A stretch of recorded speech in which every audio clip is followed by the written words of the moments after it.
Hello there, welcome to the news on Nepal television. I'm Rosina Rai, starting with the headlines first. Bharat in full swing all across the country. Goddess Durga's embodiment of Katyani worshipped on the 6th day today. US President Biden says he will not let Hamas and Putin win. In his Oval Office speech, says he will ask Congress to send military aid to Israel and Ukraine. Canada withdraws 41 diplomats from India, move latest in a row between two countries over murder of Sikh separatist leader on Canadian soil. And Pakistan taking on Australia in today's match of ICC World Cup cricket.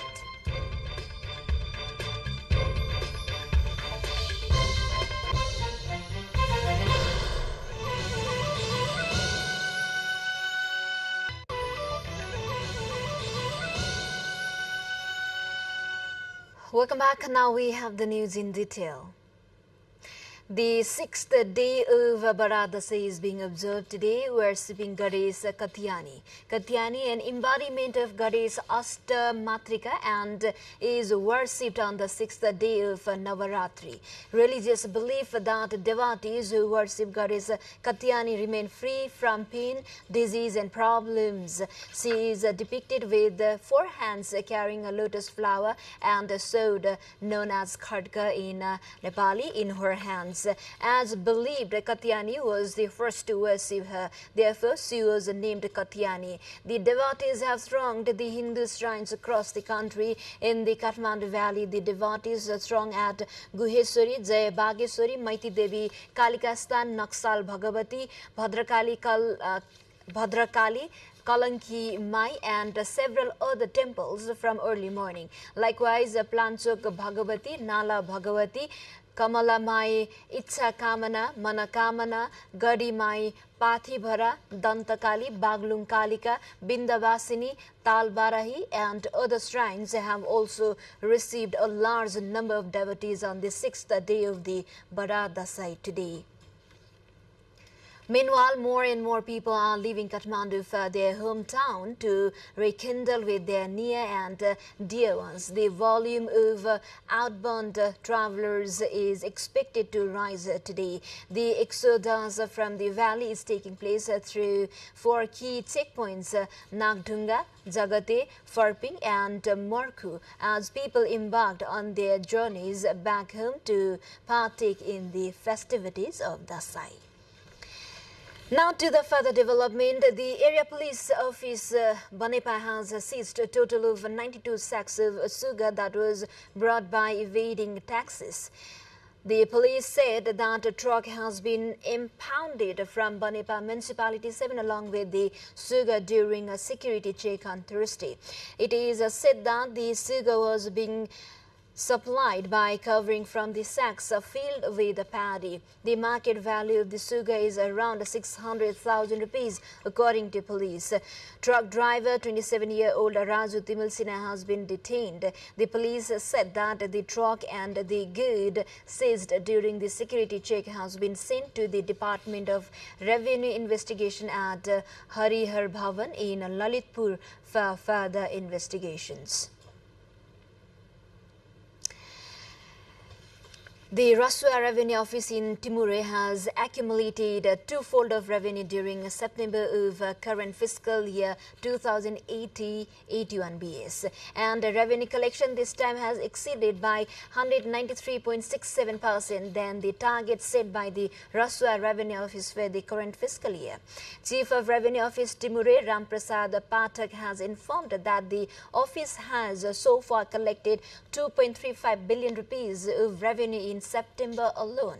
Also, revenue collection during month of September alone has exceeded by 1.25 billion rupees than the actual target to gain. Likewise, Rasua Revenue Collection Office has accomplished to collect 45.78% of revenue within 3 months of current fiscal year. The Rasua Revenue Office has been collecting revenue from all kinds of import and export tradings such as electric vehicles, ready-made clothes, kids' toys, excise duty, service charge, apple, walnuts, among others. We shall get back with the remaining headliners of the side. We do have stay with us.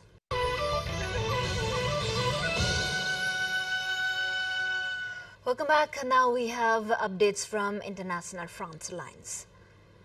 U.S. President Joe Biden has delivered a televised speech on the U.S. response to Hamas's attack against Israel. He said he would ask the U.S. Congress for billions of dollars for Israel and Ukraine, saying abandoning U.S. allies was just not worth it. He also urged Israeli leaders to learn from U.S. mistakes after the 9/11 attacks and to avoid being blinded by race.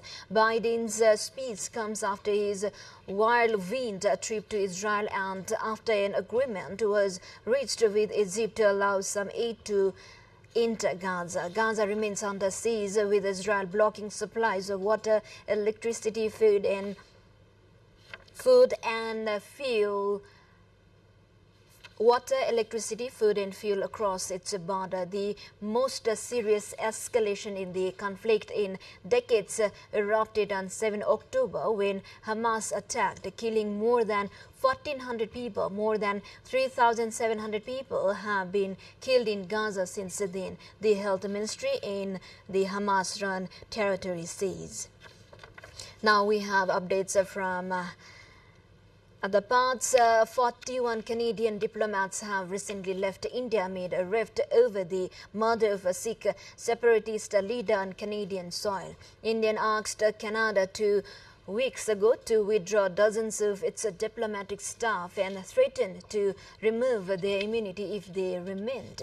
Canadian officials called the threat a violation of international law. Relations have been tense after Canada accused India of being behind the 18 June killings of Hardeep Singh Nizar. India has denied the allegations, calling them absurd.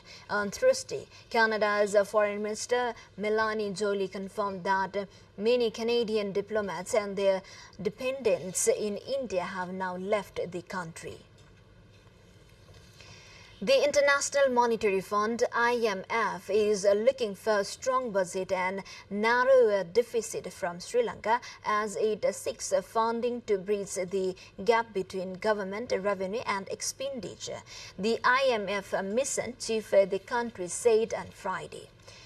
Sri Lanka plunged into its worst financial crisis in 7 decades last year after its foreign exchange reserves dwindled to record lows. But since locking down a $2.9 billion IMF program in March, it has managed to partly stabilize its economy, reducing runaway inflation and rebuilding reserves. However, the country has struggled to increase public revenue, with the IMF projecting a 15% shortfall this year. Sri Lanka reached a staff-level agreement with the IMF late on Thursday to release the second tranche of about $330 million, but still needs approval from the IMF management and executive board. We still have remaining international headliners. Stay with us. Time for a short break.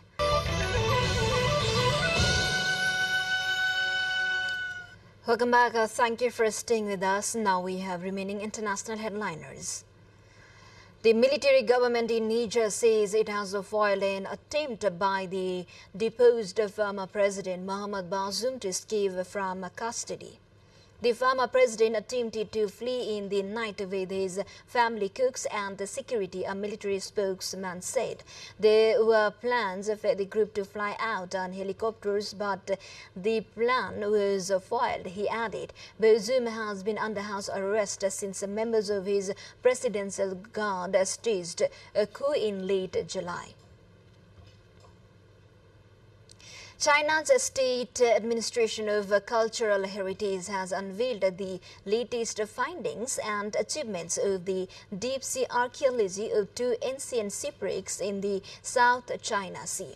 The archaeologists secured a haul of cultural relics that include timber, antlers, and various pottery and ceramic items, such as blue and white porcelain jars and dishes dating back about 500 years.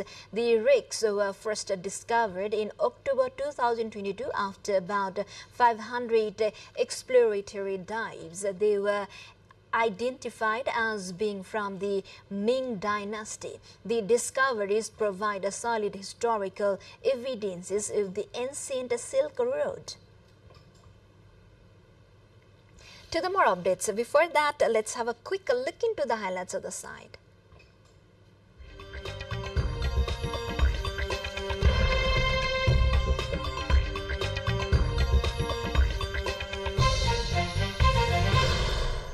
A flower that's one of the world's largest and one of the smelliest has bloomed at a botanical museum in Yamaguchi Prefecture, Western Japan.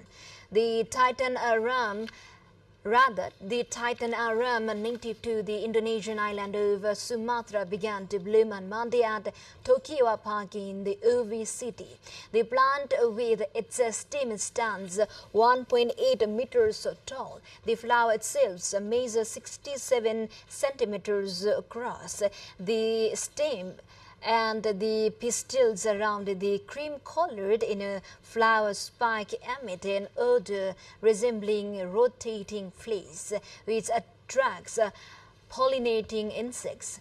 The facility has spent about 10 years trying to make the flower bloom. Now we are moving on to sports.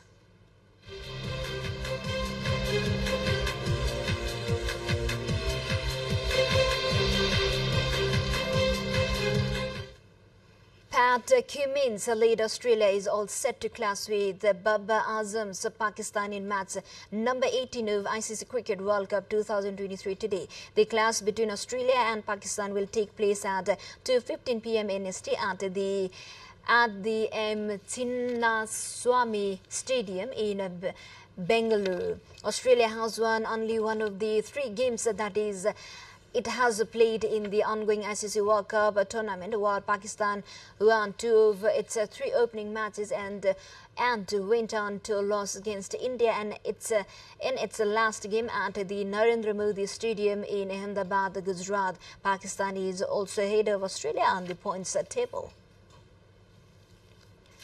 With this, we come to the end of this news bulletin, but before we say goodbye, quick reminders of the headlines once again.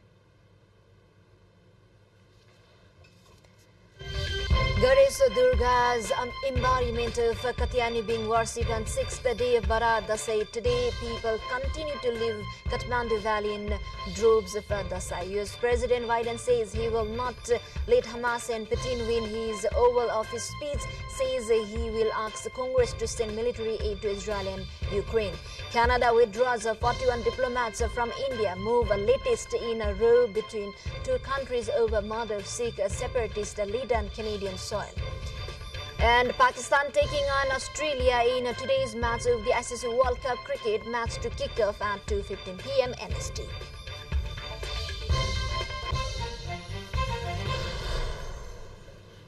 Well, this is all we have for this moment. Until our next bulletin, have a good day ahead.